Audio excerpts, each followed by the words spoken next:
Hello and good morning, Sandra. How are you doing today?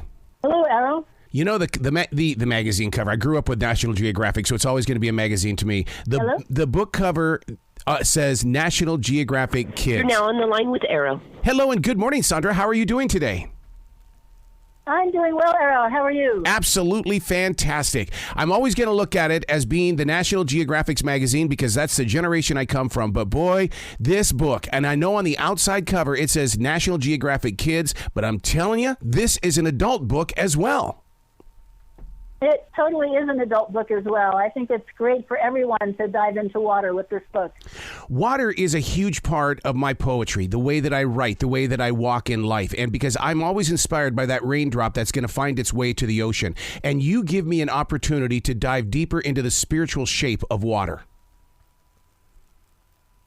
Well, I'm glad for that. And again, I wrote the foreword for this book, but the author is Lisa Gary. Yeah. So all credit to her, too, and the whole team at Nat Geo for pulling this book together. It's a fabulous book, and it really does. You're absolutely right. It goes into, sort of all of the elements of water, the spiritual aspects, the magical aspects, the very practical aspects, how much we need water for.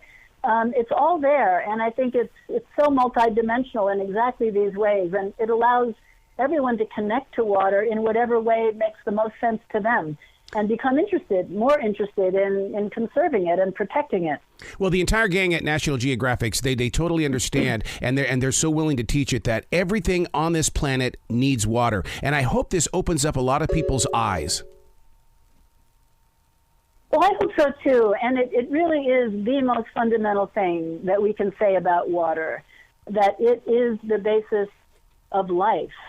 And we say it, water is life, but really coming to grips with that is so key because of water scarcity and droughts and depletion of water and then climate change, and habitat loss, we're losing life. And I think water and protecting it and conserving it and making sure that we share water with the natural world, which we are part of course, is really critical, and understanding that water's finite.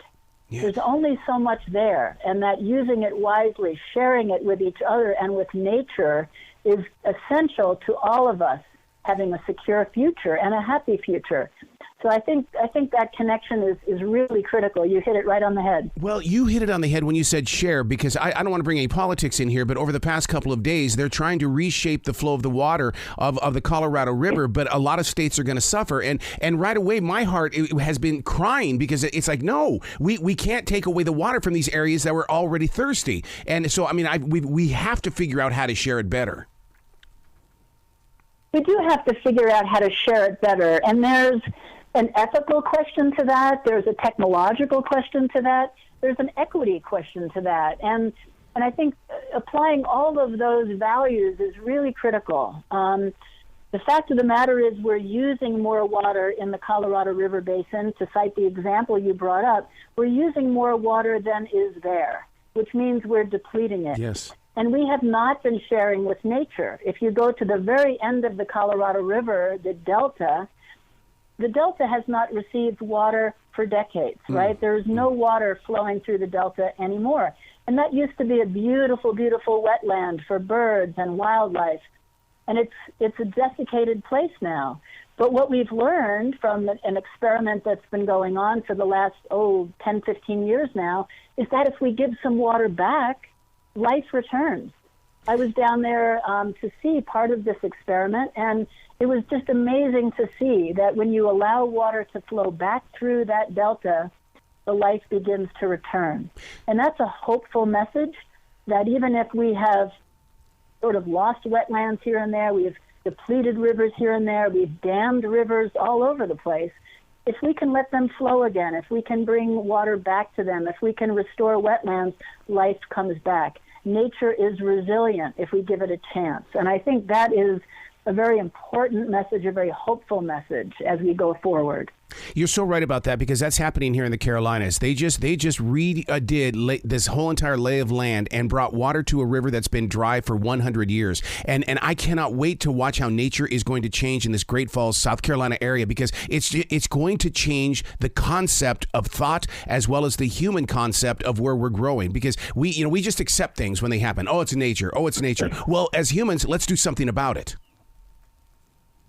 That's right. We're part of nature, and we have a huge influence now on nature. I mean, what we've heard is from biologists is that the sixth extinction is underway, and it's being driven by us, which means we have an obligation and a responsibility and the ability to do something about that. And I think it's very important. And water is just a critical piece of that.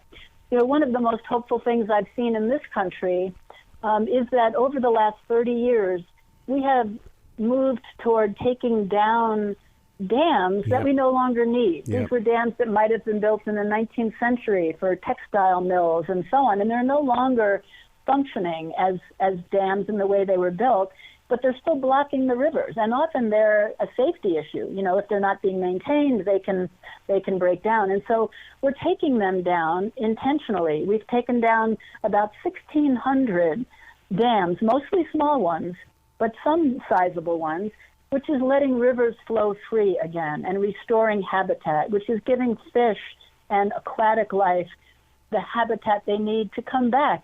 And the really inspiring part of that story is that within a year or two, populations of fish come back in big numbers.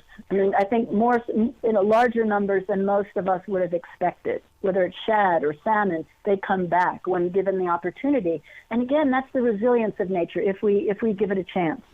The book we're talking about is National Geographic's Kids, and the title is Water. Let's go the route of the kids right now, because the kid in me came out when I heard that water that came from dinosaurs or during the dinosaur age we're still drinking today. How is that possible?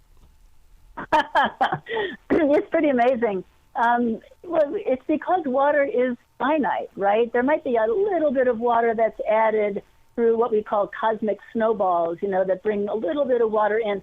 But for the most part, the water that's here on Earth now has been here since the beginning of the creation of Earth, right? And so that water is finite, and it cycles across space and across time. And so the water that I made, used to make my coffee this morning, yes, it could have quenched the thirst of a dinosaur hundreds of millions of years ago. It's wild to think about. It's also fun to think about because, it connects everything. It connects me to the dinosaurs, and it connects everything that's here now. So it's it's a fun fact, really, that that water doesn't go away. It changes form. It might be water vapor in the atmosphere at one point, then it'll come down as rain or snow, then it'll become part of the groundwater or part of a lake, and then it'll evaporate back to the atmosphere and condense and fall as rain all over again on different time scales. So these molecules are constantly supporting life in different places in different ways, and we're a part of that now. And I think that connection is, a really kind of fun an important way to think about water. And we should put focus on life in the water, because the beauty of a river, especially the river in Colombia, with what it does every single year, what a landscape of beauty. Absolutely. I mean, rivers are really remarkable when you think about them, and they cross. And of course, one of the challenges for how we manage them and share them is that they're constantly crossing boundaries from state to state, from country to country. So again, back to our point of sharing, it's so important to share that water with each other and with nature. And I'm always still amazed that, when you go to some place like the Columbia Gorge or the Grand Canyon, that water basically created these amazing features, that water could carve the Grand Canyon over time is still a sort of a mind-boggling thing, just the magic of water that we see in so many different ways. Oh, I so invite so many people to read this book. And, it's I think one of the most fascinating things that happened, there's a performer on NBC's The Voice this year that's from St. Louis, and we got hooked up on talking about the Missouri River. Nobody talks about the Missouri River, but man, it was fascinating because it's the water. I love the water, and we talked about this in the very beginning. There's something about water that creates the stories to be told. That's right. I mean, you think about the Mark Twain stories of the Mississippi, yes. and the Missouri joins the Mississippi right there at St. Louis, and then flows on down to New Orleans, and the Mississippi, as part of that, the Missouri as part of that Mississippi basin. Together, that's about 40% of the continental United States that's draining into the Missouri and Mississippi, and then heading down to the Gulf of Mexico. So a big portion of our country is in that watershed, and managing that river, it's of course been dammed for flood control and hydropower and irrigation, as most rivers have been. But there's still an opportunity to bring back more health and more life in those rivers. Wow. Please come back to this show anytime in the future. The door is always going to be open for you. Well, thank you. I'd love to. Well, you be brilliant today, okay?